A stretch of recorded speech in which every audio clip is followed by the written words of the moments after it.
Another miracle is all of his incredible statements about the end of time. Incredible, I say incredible, but they're credible for us. We believe them. They might be incredible for other people, because incredible means unbelievable, but we believe them. But I'm using it hyperbolically. So anyway, the Prophet ﷺ told us, who told the Prophet that the buildings in Mecca would reach the tips of the mountains? Like, who could have imagined that in the 7th century, to have skyscrapers that reached the tips of the mountains?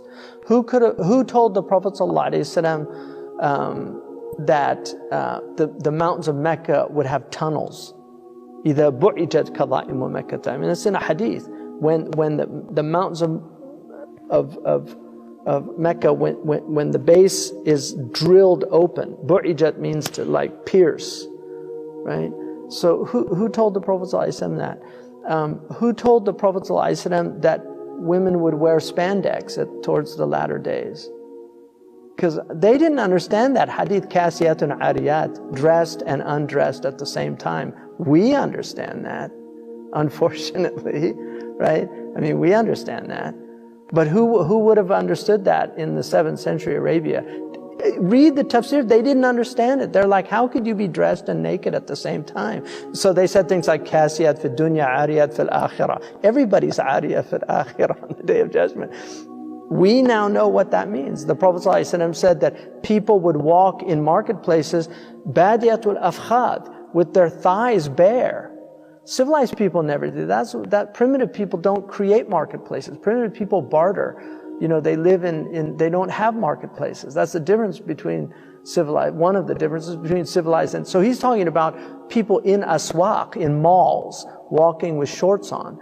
Who told the Prophet ﷺ? I mean, there's so many things that he said. Who told him that destitute Bedouin would be vying with one another to build tall buildings in the Arabian desert?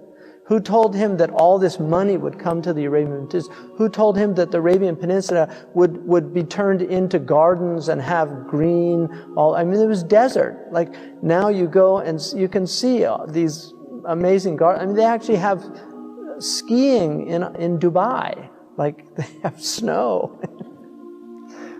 So all these things, I mean, the Prophet ﷺ, he told all these things, and I'm just like, you read the signs of the end of time and you're like, it's not like Nostradamus, you know, where it has to be interpreted. These are like clear signs. I mean, the Prophet ﷺ said that children, he said, al-mataru sayakunu qayda. Like, rain would be acidic. Qayd means to burn. Who told him about acid rain? And then who told him, sallallahu alayhi wasallam, about, I mean, we know, I'm just saying rhetorically, you know, that these for us, these are all signs. He said, وَالْوَلَدُ غَيْذَ, the child would be filled with rage. Children would be filled with rage. It's amazing. And he said, يَفِيضُ اللِّئَامُ فَيْضَ وَيَغِيظُ الْكِرَامُ غَيْظ. He said that the low people would be everywhere. And he said noble people would diminish. They would just begin to disappear. He said, how will you be when you're amongst the leftovers of humanity? Like, the party's over. It's all the crumbs and the scraps. I mean, just look how people dress. Look how people have always dressed nobly throughout human history. Nobody ever dressed like modern people. Nobody in history. Romans had togas. You know, the Persians had their robes. You know, all these people, I mean, even native peoples had their feathers and because they knew, they had some sense of what human beings are. Now people walking around, they walk around they pay hundreds of dollars for rags. They pay hundreds of dollars for rags.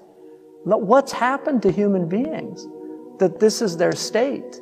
I mean, you have to marvel at the leftovers.